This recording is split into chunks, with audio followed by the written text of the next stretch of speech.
Hey, good day, everybody. My name is John Panichone. I'm the CEO of Fola Capital, and we're thrilled to have you here with us today. I'm joined by Paul Huszar from VetCor Services. How you doing today, Paul? Great, John. Thanks for having me. Appreciate you hosting. Always good to see you, my friend. Anyway, I've known Paul for quite some time now, and I'm thrilled to be working with him on what we're going to talk about today. And the topic of today is this company, VetCor Services. Paul is the CEO. You're going to hear his story today. And this is an investor presentation. We're helping Paul raise $1.7 million through a convertible bond offering.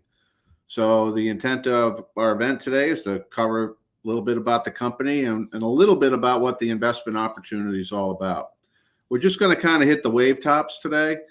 All the documentation you need, all the details you might want to have before you even consider an investment are located on our offering site. And if you're with us or watching the recording, you should see a little tile on your screen, and that's the offering tile on our page. But if you click on that, you can actually go to the offering page that I'm referring to. And at that page, all the offering documents are there, the subscription agreement's there, the PPM is there, and everything you might want to read and know about is located in those documents. Another thing that's on that site is a copy of these slides. So if you want to copy these slides, just go to the site and you can take a look at them as well. So before we get started, just a standard disclaimer.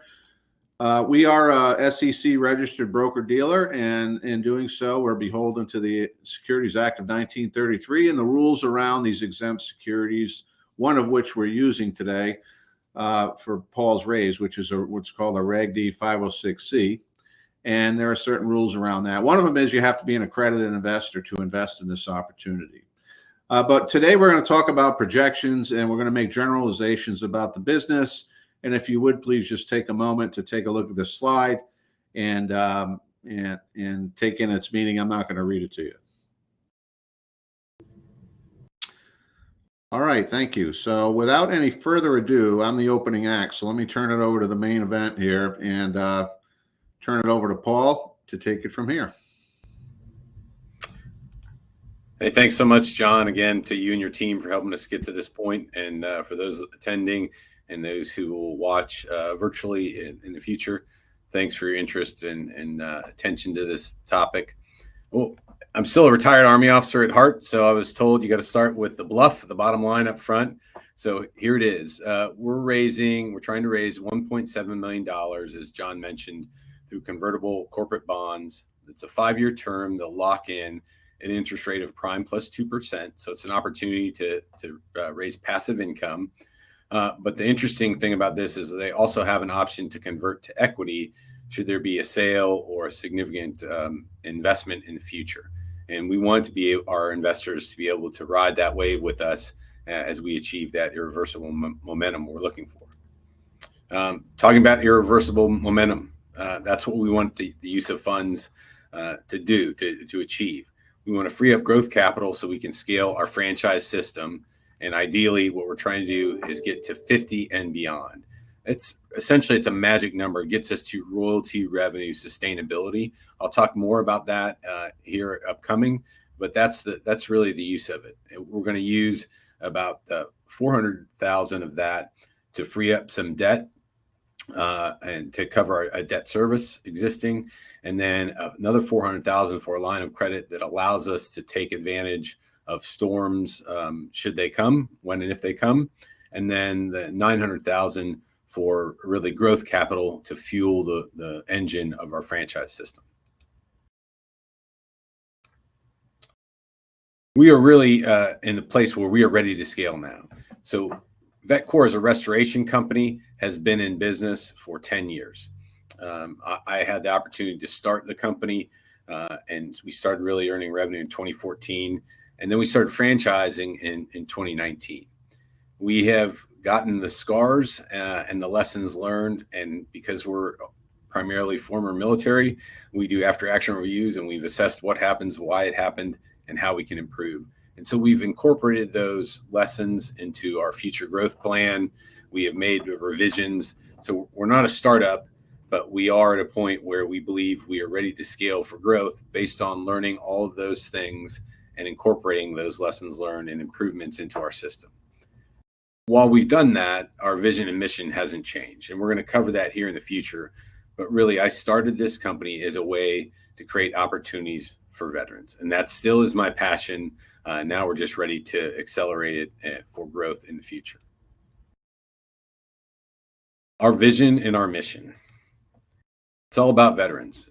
Simon Sinek says, start with why. Well, I have the same challenges that most veterans have of transitioning to an opportunity in the civilian world. And we've created this company now that emulates the cultures, norms, and values of the U.S. military. I like to tell you, though, you can grow a beard and you don't have to show up for formations, but much of the rest of the system is the same as the military. The other piece I learned in transitioning from the military is people outside the military often don't understand the credentials and what we possess, our skill sets. And there are challenges with transitioning those credentials, even for someone like me as a licensed professional engineer or skilled trades, that doesn't translate well to the civilian world, both in terms of the actual credential, as well as translating those words from our duty descriptions to the civilian world. We want to change the narrative. I can't prove this scientifically, but I think if you ask someone the two most common words that are included with the word veteran, you'll hear something like disabled veteran or homeless veteran. And we'd like to change that narrative to vetrapreneur, small business owner. And that's what we did when we came back from World War II in the Greatest Generation. There's a reason it was called the Greatest Generation. They helped us fight and win World War II, but they really brought prosperity to our country. And we want our veterans to be the engine that drives that country forward. When we started VetCor, it was our goal to create meaningful and sustainable employment opportunities. It was embedded in our mission statement. And as we started franchising, we included it veteran business ownership. Because what I realized is there's a ton of people like me out there, transitioning senior leaders, that we can't hire, that we can't bring into the cultures, norms, and values at a technician level or project management level. And as I studied franchising, I said, man, this is an opportunity for folks like me who are not sure what they want to do, but they want to belong to something bigger than themselves. And business ownership also allows them to create a high standard of living, to build wealth in their lives and quality of life. And if you think about it now, we're at a position in our country's history where less than 0.5% of the population serve, less than 7% are veterans. So we want to create this brand known for timely, quality, reliable service and continue to spread that reputation of veterans through our company, not just the military. And when you think about special categories, women-owned, minority-owned, Native American business owners, those set-asides and things, those help those types of, and rightly so, help those categories of business owners. But statistically, the only category that actually helps downstream is veteran business owners. Why? Because vets hire more vets. So when we looked at creating those meaningful employment opportunities and then transitioning to business ownership opportunities, it just helps the snowball get bigger faster. And then lastly, my dream is to create this for-profit engine that does all the things listed, then also becomes the check writer for all the nonprofits that need help out there, helping veterans transition, preventing veteran suicide, creating alternatives for them to get back into life and become part of something bigger than themselves. I want to tell our story kind of from a timeline perspective. I retired from the military in 2013 and ran into a guy named David Howard. David is a former Army officer. He was a captain in the Army, got out in St. Pete, and then had a long and distinguished 25 plus year career in the insurance industry. And he's the guy that hired me. When he hired me in December 2013, he hired me as the first C-suite level guy that knew anything about my resume and what my potential was.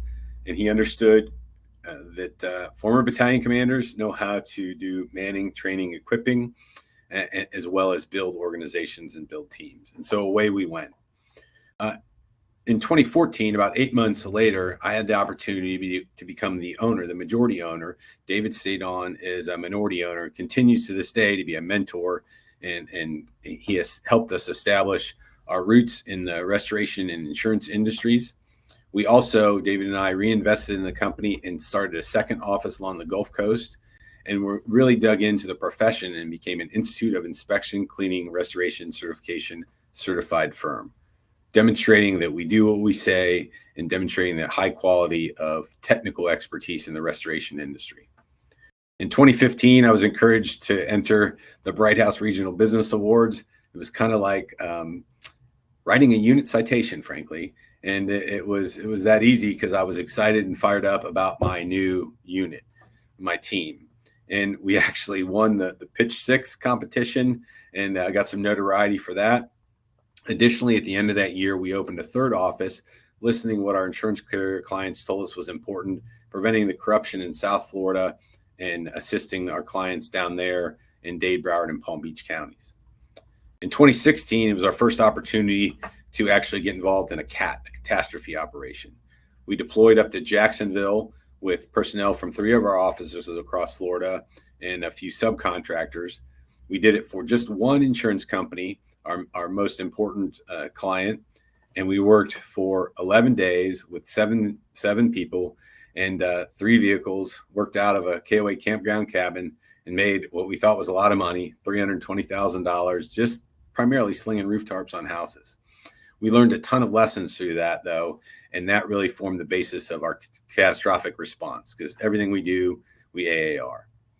And fortunately for us, that happened. That was a good rehearsal, because 2017 comes along.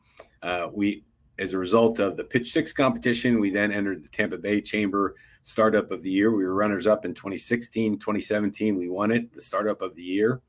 I also entered a program called the Inner City Capital Connections, which really helped me gain kind of like a mini MBA on steroids in a condensed period of time, which gave me the business knowledge to help expand the business. Just in time for Hurricane Irma, a huge impact storm that hit, it was one of the largest storms that hit our country, and it affected the entire peninsula state of Florida on the heels of a major hurricane that just hit Texas. And we capitalized on that, making in excess of $2 million in gross revenue, just primarily by putting roof tarps on, with mobilizing our 3 offices across Florida, and also some tree removal and roof tarping subcontractors as well. We looked at that as kind of like an RSOI, reception, staging, onward movement, integration. We continue to make ourselves bigger and better as we grew, and that was a significant event for us. It also helped us build our reputation in storm response, and just our general reputation as being reliable for all the TPAs, third-party administrators, who administer claims on the behalf of insurance companies, that they knew they could go to us in their time of need. 2018 brought several other awards for us. We were nominated as a result of the Tampa Chamber to be the U.S. Chamber's Small Business of the Year, and we were actually selected as the runner-up for the Veteran-Owned Business of the Year for the U.S. Chamber of Commerce. A couple other awards, and significant to this in catastrophic response, Hurricane Michael hit the panhandle of Florida, and in that case, we deployed a jump talk, and we did all of that work solely as a result of subcontracting with tree removal companies and roof tarping companies. And if you remember that hurricane, it was primarily a wind event, but a significant wind event that tore through the panhandle. Another $2+ million gross revenue storm for us. 2019, we started getting involved in contractor connection programs. Actually, we were involved prior to that, but we were recognized and achieved that status every year since with the Golden Hammer Award. I also got enrolled in another program called Goldman Sachs 10,000 Small Businesses, another small business accelerator that significantly helped me right at the same time I was developing a business plan for the franchising model as a result of the revenue that we had gained through those storms. That's what really allowed us to get the operating capital we needed to start funding the franchising endeavor. That's when we started it, and really 1st of September, we had some pretty significant organic growth in franchising. Our first 2 franchises opened in that year before the end of the year, and we formed Team VetCor, and I'll show you what that Team VetCor looks like in a few slides from now. 2020 then, of course, is the year that the world changed. You heard the terms constantly throughout there, the pivots. Well, fortunately for us, we were an essential home service, so our restoration businesses continued to excel. But one of the things I learned is awarding franchises, selling franchises is an intensely personal decision. And through those COVID years, we weren't able to award franchises as quickly and as rapidly as we were continuing to do, because it was hard to establish a pipeline because we couldn't meet people in person. We also started with helping out with the privatized housing on MacDill, doing the mold remediation and water damage mitigation there.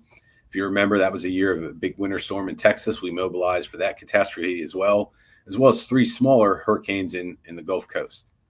We did continue to have organic growth, pretty substantial organic growth, but all of that was as a result of, prior to COVID, all of the networking we had done and the work we had done in the veteran space. Spring forward to 2021, Hurricane Ida was really our first opportunity to go outside the state of Florida, where we didn't have a franchise system set up, but we rode to the sound of the guns again for the TPAs. We mobilized 4 franchisees and another handful of subcontractors and helped a significant amount of people in New Orleans. We also joined 2 franchise broker networks that allowed us to start getting some assistance in selling franchises across the country. And then we awarded 2 new franchises there, as you see, in Virginia and in Texas. 2022, we were able to take our relationships with MacDill Housing and translate those into the same vendor that runs the privatized housing on a few of the DC military bases. And our Hampton Roads, Virginia franchisee was able to get involved in some of the restoration work and some of the general contracting required on those bases. Then that was the big year for us. Hurricane Ian and Nicole on its heels was a $6.2 million gross revenue event for our franchise system. Huge major Cat 4 hurricane that hit a major metropolitan area on the Florida West Coast. We also launched franchises, an additional one in Florida and Kentucky, as well as Ohio. Ohio, by the way, was our first Naval Academy grad owned franchise, so we consider ourselves now an equal opportunity employer. 2023, this past year, was a significant one for us. As franchise sales had slowed over the past couple of years, we recognized and we went through the growth pattern of almost every emerging franchisor. A ton of lessons learned. We had to change a significant amount of our senior leadership. All my mentors in franchising told me, the people who help get you here aren't the ones that are going to help get you there. Because we were a restoration business and now we're a franchising business that focuses in restoration. And those skill sets that are required to manage and lead that organization are substantially different. And so we've made some significant investments in those leaders. I'll talk about them in a second, but it was a pretty significant shift for us. We also had a relatively minor storm hit the panhandle of Texas in the panhandle of Florida. Essentially, sorry, not the panhandle, the Big Bend in Florida. But it was a relatively less densely populated area, so it wasn't as a significant event for us. We opened our first franchise in Alabama. It was our first broker deal, actually. And also significantly, my business partner, who's now my former business partner, David, had to divest. He's now the CEO of a Florida-based insurance company, and he had to divest his interest in VetCor because of his position as a CEO of a company for whom we are a preferred vendor.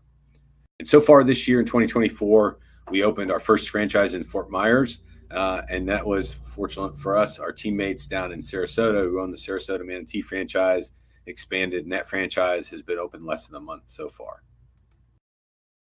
I want to give you a little overview about who we are in the restoration industry and as well as in the franchising industry.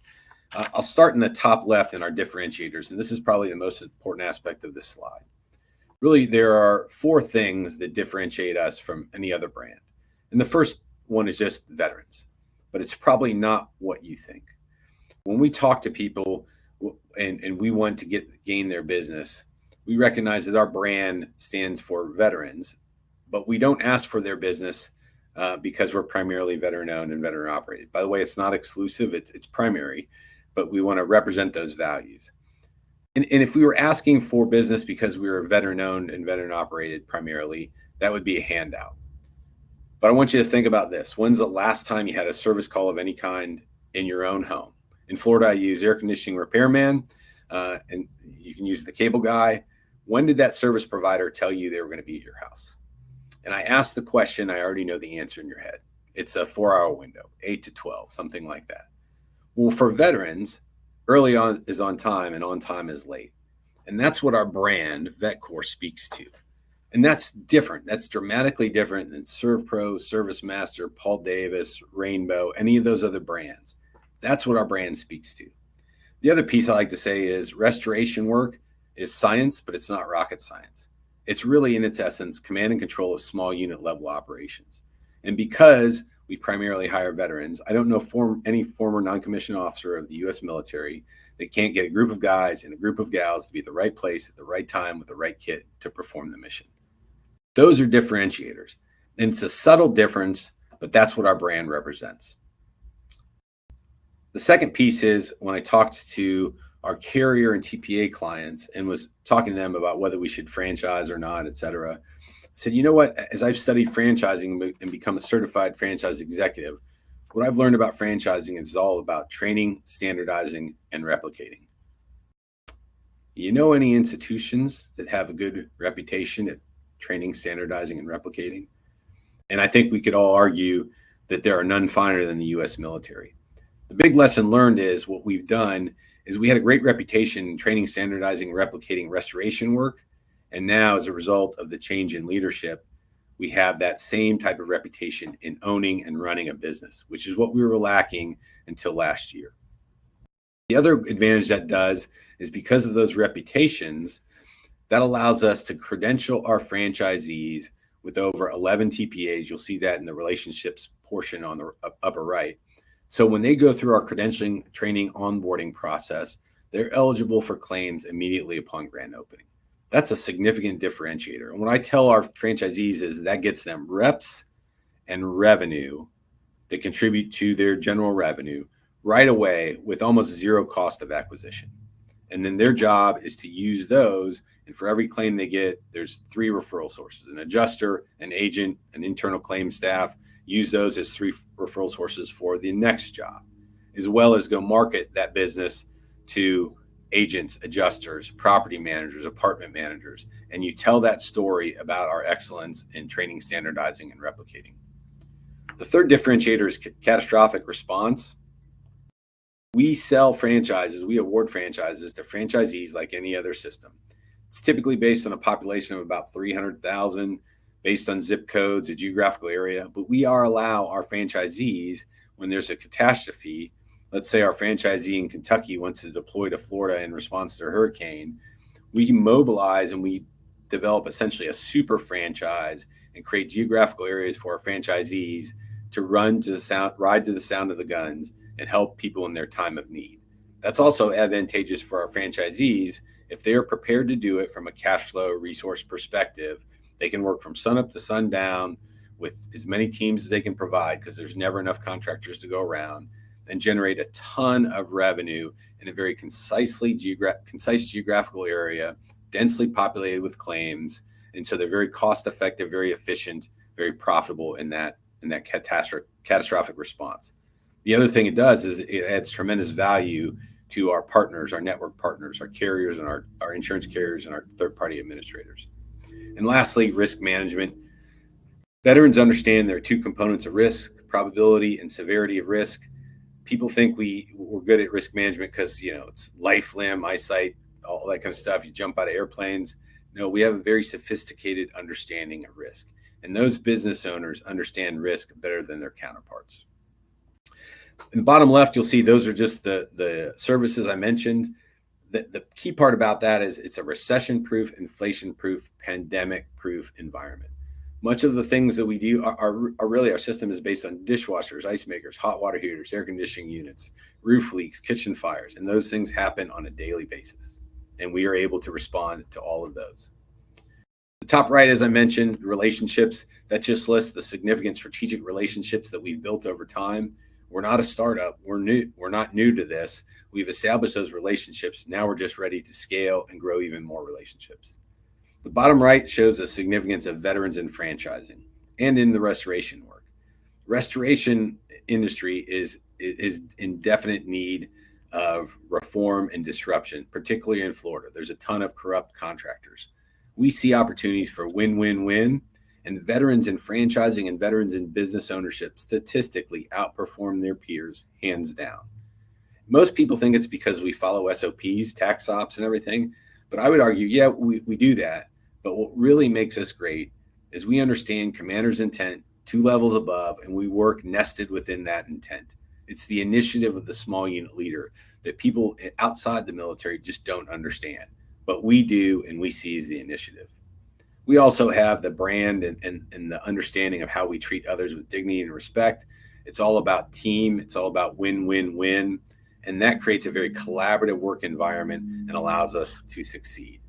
And in restoration, we're helping people in their time of need. We're service-oriented and really servant leaders.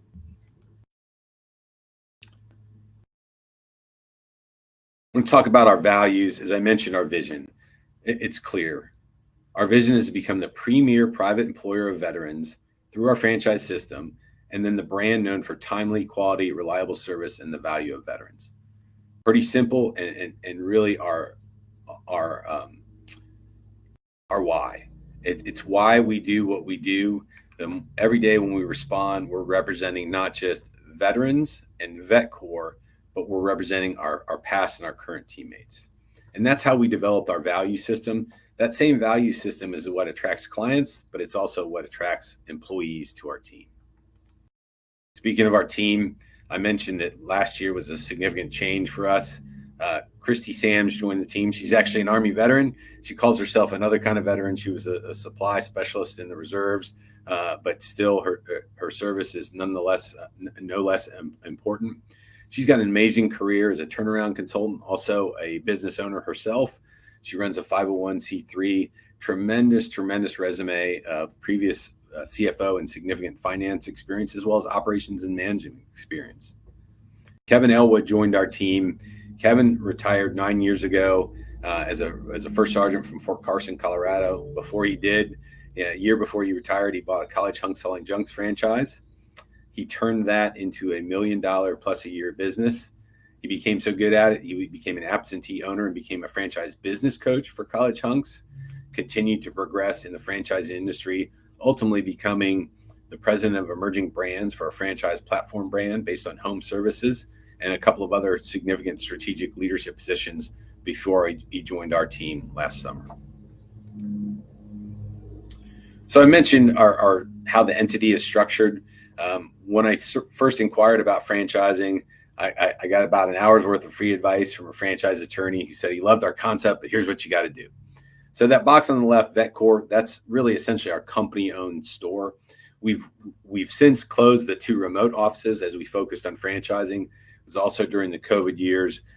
We had leases getting ready to expire, and we said, you know what, we're a franchising company now. So we kept the 1 store in Florida as kind of the jewel of the empire and our test bed for for restoration work. But then we created Team VetCor with all of those subordinate single member LLCs, and that VetCor franchising is the franchising company.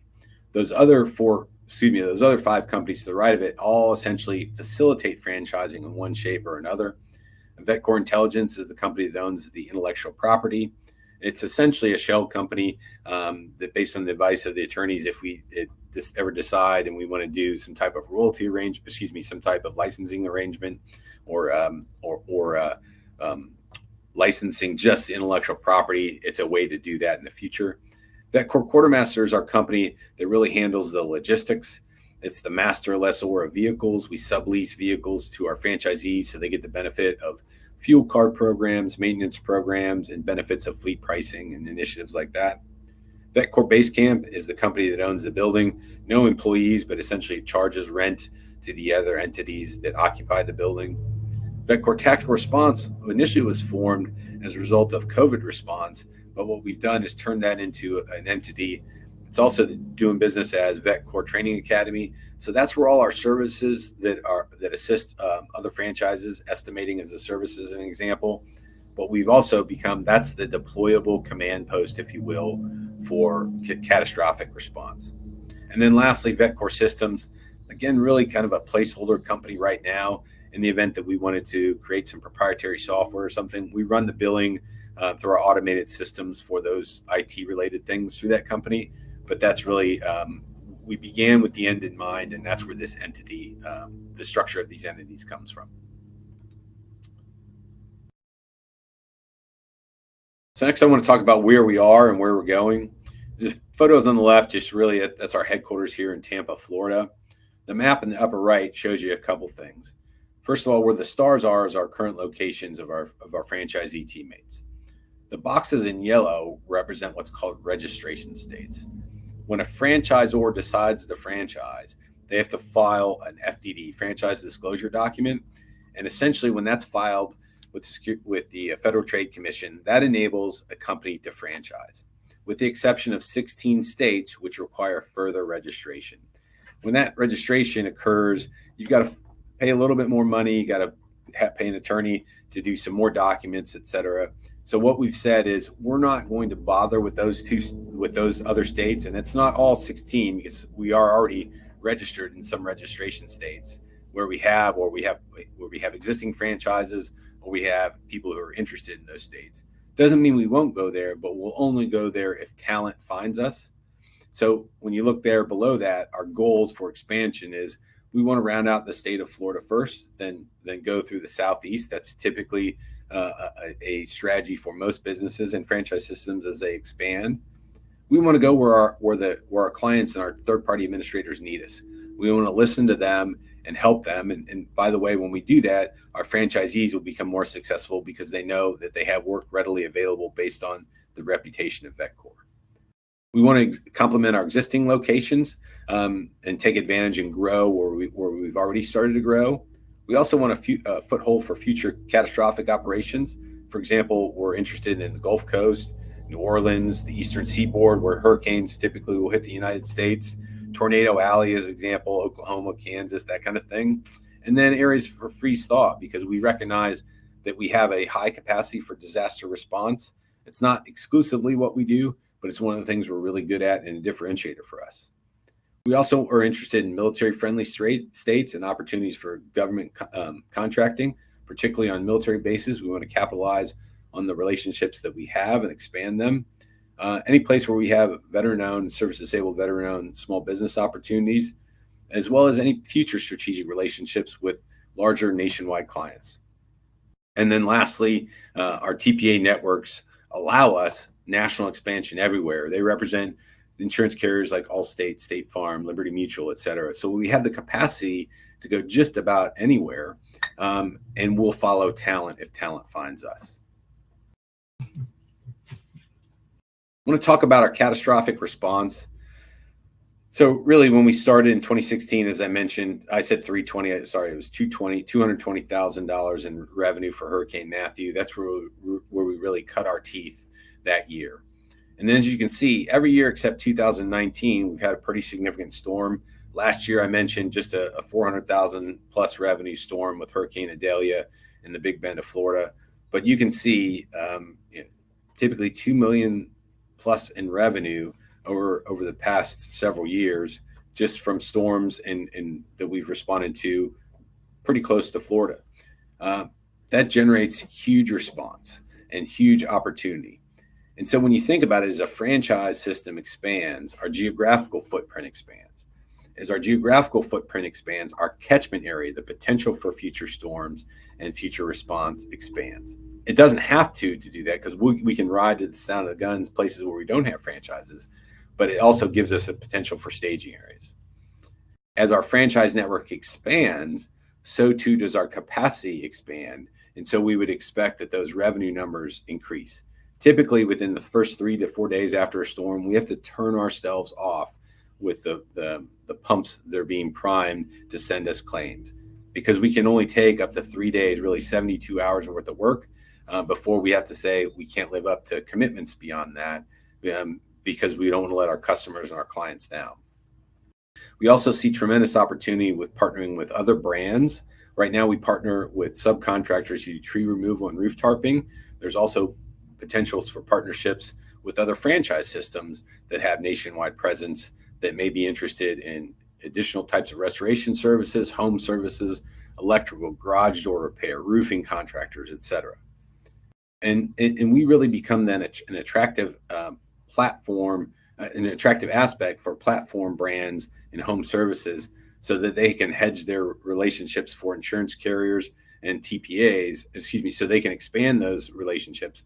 But then insurance carriers, TPAs, people in those industries are attracted to us as a way to hedge against disasters, because we have the ability to make money during those disasters when they're potentially are losing claims dollars out the door. We certainly, as we grow VetCor Tactical Response, have additional catastrophic responses for tornadoes, floods, winter storms, etc. So I want to talk basically a little bit of just kind of education in the franchising industry. And I knew this before we started franchising. I became a certified franchise executive almost before we started franchising. I studied it for about 2 years before we launched into franchising. And so that chart on the left is a typical growth pattern for a franchisee. And essentially, franchisors earn money one of two ways. They either earn through selling franchises, which are step functions, all or nothing. And a franchise fee for us is $60,000 or $50,000 for a veteran. If we sell through a broker, we're typically half of that is going to broker commission. But they're step functions. You either get it or you don't. The other way a franchise or makes money is through royalties assessed on gross revenue. Typical for the franchise industry, and it's what we do, is 7% of gross revenues plus a 1% contribution to a general marketing fund. So when you think about that, when a franchisor starts franchising, its first franchise starts at zero. So 7% of zero is still zero. So it takes time and effort for those average unit volumes, essentially the revenue of each individual franchise, to grow. And then you add another franchise and another franchise. But as soon as you start adding franchises, the franchisor needs the staff to support whether it's 1 or whether it's 50. So you've got to have that infrastructure, and you're always investing forward with a quality CFO, a quality COO, marketing, training, operations, compliance, all those types of things. So what happens is you're investing forward, and you don't earn enough revenue with enough units typically until a franchise system reaches between 50 and 100 units. So in order to close that profit gap, you've got to sell franchises to keep the lights on, to pay for the infrastructure required. Well, we knew this, and our franchise sales started to slow after COVID. Also, they slowed when we had some challenges with franchise compliance and franchise operations. As I mentioned, we've continued to fight through those challenges, learn those lessons, and now we're ready to expand. But in our case, the difference was, you saw that previous slide with all the revenue we generated from storm revenue, that helped us close the gap. And so now what we're looking to do is get enough growth capital on the books to get us to that magic spot of royalty revenue sustainability of 50 franchises. The slide on the right covers a generic growth of a franchisor, and you'll see typically in below that in the timeline, that's actually our timeline. We started franchising in 2019. Here we are about 4.5 years into franchising in 2024. And if you look at the yellow chart, that's kind of the life of the bond, where we think we will be. Again, generic slide based on from the Franchise Performance Group that studies franchisors. You can see as they transition from early stage to emerging brand and then beyond when they hit that inflection point.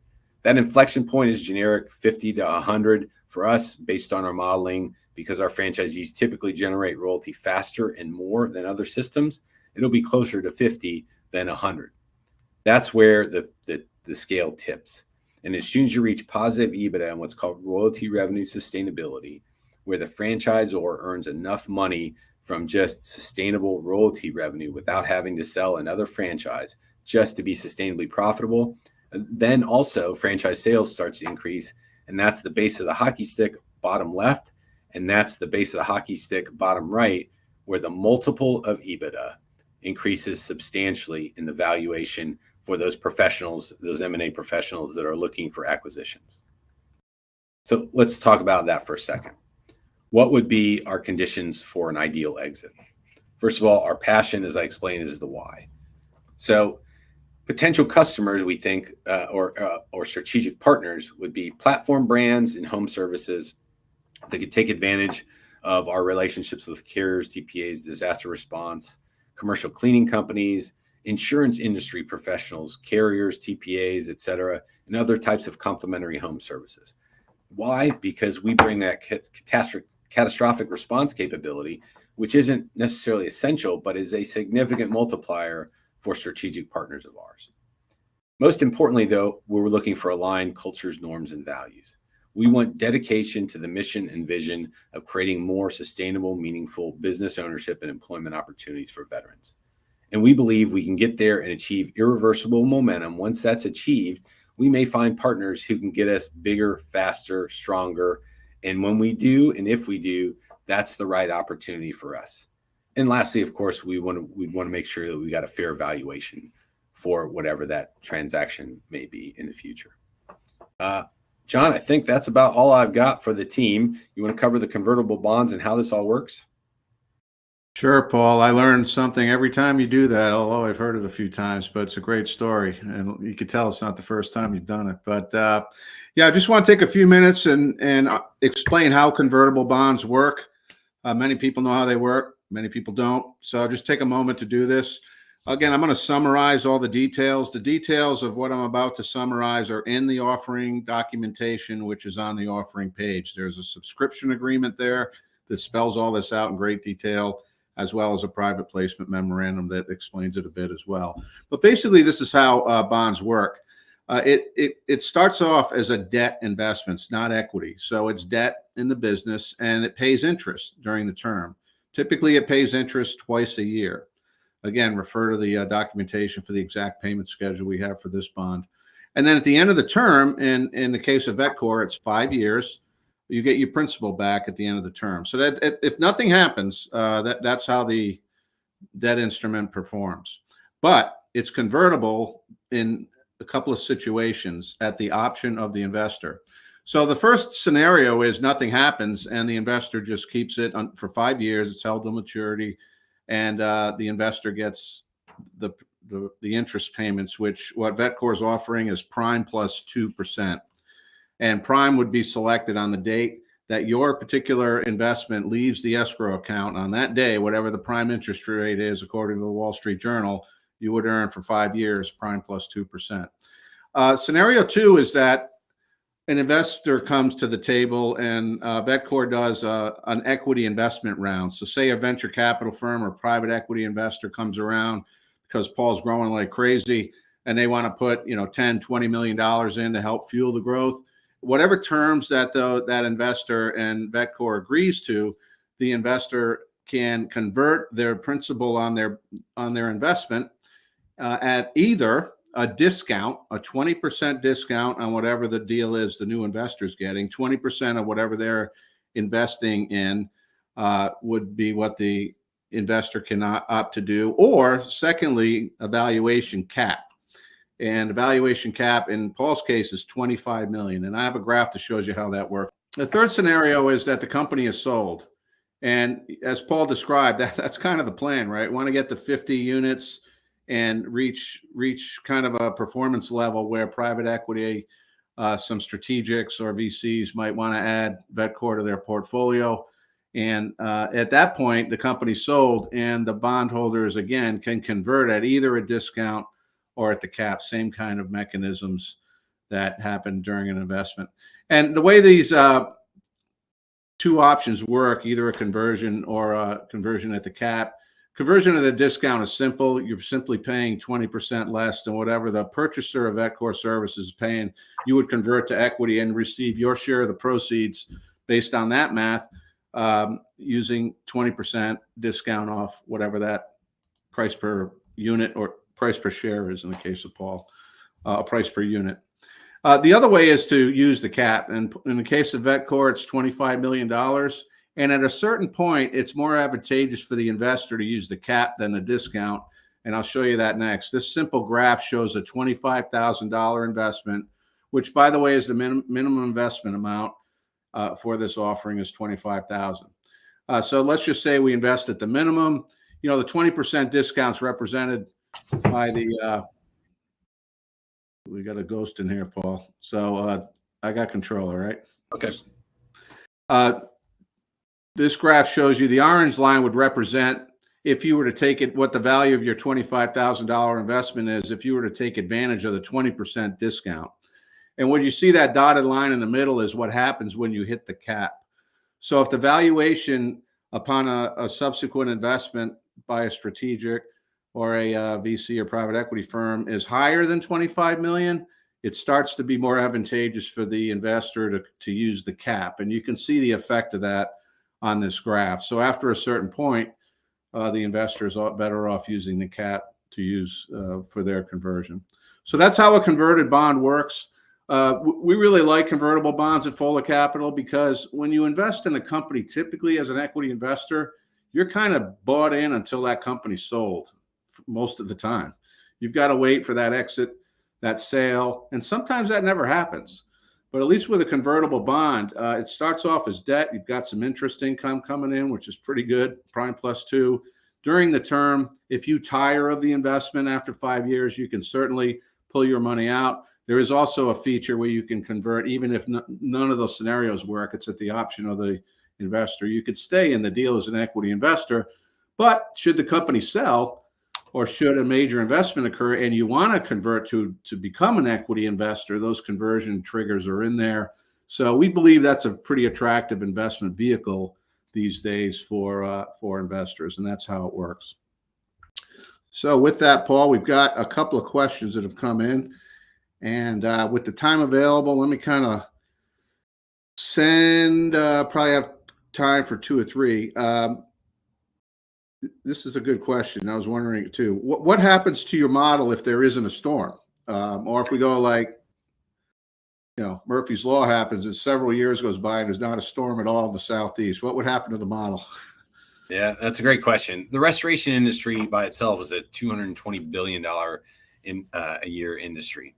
So the things that our industry is based around, that our model is based around, is dishwashers, ice makers, hot water heaters, air conditioning units, roof leaks, kitchen fires, those types of things. Almost everything that you would file a home insurance claim for, which is one of the advantages of our relationship with carriers and TPAs.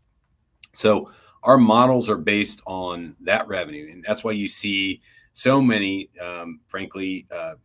restoration franchises, ServPro, ServiceMaster, Rainbow Restoration, Paul Davis, etc., Restoration 911. It's a growing industry because the American dream is still to own a home, and people are owning and living in homes. And when that happens, there's nothing so far that's disrupting dishwashers, ice makers, hot water heaters, air conditioning units from stopping to have problems, right? And so storms really are icing on the cake for us. So as we looked at this, we've planned all this, very conservative assumptions. But then you also have to ask yourself, 7 out of the last 9 years, we've had significant storm events.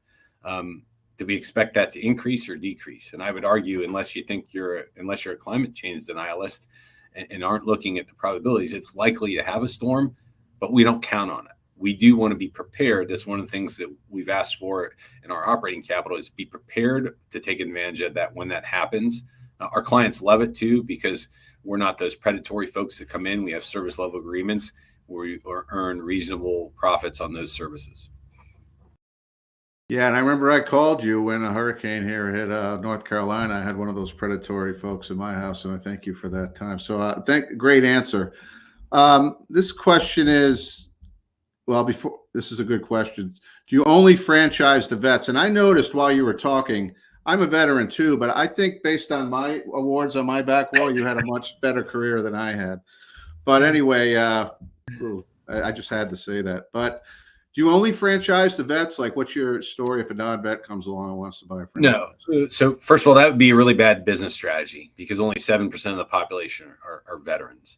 The other piece is veterans tend to isolate themselves, and we don't want to isolate ourselves. We want to become part of the community, valued members of the community. So our policy is veterans and those who share similar values. Because as I mentioned, a differentiator is the brand known for timely, quality, reliable service and the value of veterans. Veterans show up early because early is on time and on time is late. All that stuff is very important to us, but we don't want to exclusively do that. So we also give a discount to franchisees who are veterans and their immediate family members, because typically immediate family members have those same values embedded in them. So veterans, veteran advocates, champions for veterans, but they've got to subscribe to our values. Yeah, that's cool. Kind of like USAA, right? Yeah, I get it. What are some, I'll just read this one verbatim. What are some potential disruptors to your industry, and what are you doing about them? Yeah, we're a recession-proof, pandemic-proof, inflation-proof industry. But, just like, Blockbuster didn't necessarily see Netflix come in, and, what Uber did to the cab industry and all that stuff, you always got to try and look around the corners. Disruptors now, AI, robotics, things like that. There's some potential for some disruption there. We think we see it, and we think we're getting ahead of it. For example, there are things like sensors, water sensors, that now you can install below your water heater, below your dishwasher, washing machine, etc. So if it senses water, there's a leak there. It won't stop the leak from happening, right? But if it senses water, it'll send us a Bluetooth signal to an emergency shutoff valve for the main water in your house. Shuts it off. So the damage is done, but it's not quite as extensive. So somebody still has to go out there and take care of that damage, right? So we're partnering with insurance carriers so that, and it's not ripe yet for disruption in the industry, because there's got to be a return on an investment. But what we're suggesting is we could become, for example, licensed installers for that type of technology. So as we go out there and respond to someone who doesn't have it, we say, hey, next time we could install this widget here that's a sensor that goes underneath your water heater, because you just put a new water heater in, and you'll get a return on investment because your insurance carrier will offer you, no, for example, things like no deductible or a decrease in your policy premium. It's not ripe for disruption yet until those types of things happen that make it financially feasible for them. But that's one of the things that we see, and one of the ways that we think we can hedge that industry. So it's a great question. The other thing, labor is a disruptor. What we've found is our ability to attract great employees and great teammates has not waned because of those value systems, and because the U.S. military, by virtue of just how it's created, continues to take people out of service after their first enlistments. People are retiring, becoming franchisees, et cetera. Those are the ones that want to join our team. That's not going to stop, and they're intrigued by our company, our values, much differently than any others. And so we haven't seen the struggles in labor as many other companies in service brands have. Yeah, I would imagine as word gets out to the veteran community, it's kind of like becomes a magnet to draw them to you for employment, right? Being a veteran, I can see that. We probably got time for one more. In addition to potentially investing, what can I do to help? That's the question. Yeah, so I appreciate that one. Be a champion for us. So we're looking for franchisees. As I tell people, the number one source in terms of convertibility of a lead is a franchise broker, because that's their profession. They're getting paid a nice commission for that. And so that comes as a vetted person. We convert those typically across the industry at about 10%, but that comes with a personality profile, financial credit check, all this stuff. And they vetted us to 3 brands, et cetera. Well, what converts at the same rate as franchise broker leads? Personal referrals. And so if you believe in what we're doing, and a transitioning veteran or someone who has similar values that are interested in becoming a business owner, again, pandemic proof, inflation proof, recession proof environment, it's a great opportunity for us. And so those leads typically convert at the same 10% rate. It's the highest conversion of any type of lead. So be our champion out there and talk to other people who might be interested in joining the team and joining our revolution. The other pieces represent our brand to property managers, facility managers, et cetera, so we can expand that reach and restoration services. Hey, this is the business you want. It's better to know us and not need us than need us and not know us. I love that. I've never seen that before. That's a pretty cool phrase. But look, we do have a couple more questions, but being military folks, we like to start on time and end on time. So I'm going to kind of close it out here. We will respond to those questions offline. We have your email addresses, but if you're watching the recording, if you have any questions or anything, please go to the offering site. You should be able to click it from your console, or go to follacapital.com, FOLLA capital.com, and look for the VetCor services offering. You can actually contact Paul through there as well. And if you have any questions on the offering materials. But for those of you that made it here live today, thank you very much. And for many of you that watched the recording, thanks for taking the time. If you're hearing my voice right now, that means you made it to the end. So thank you. And we look forward to your questions and interest in VetCor services. So Paul, I'm going to turn it over to you for final goodbyes, and then we're going to shut it down. Yeah, thanks so much, John, to you and your team for helping us get to this point, all your mentorship over the years, and frankly, your passion in running Vet to CEO and helping veteran-owned businesses like VetCor expand and grow through full of capital as well. We're on a mission. We are a company with a mission and a company that has a cause. That's not good enough. You got to make money, and we recognize that, but we have a great industry. We have a great model. We're seasoned. We've applied all of the lessons learned. We're not a startup. We've got the battle scars and lessons learned. We've made those strategic adjustments and tweaks. We've got the right team on board, and I could not be more excited for the future of VetCor.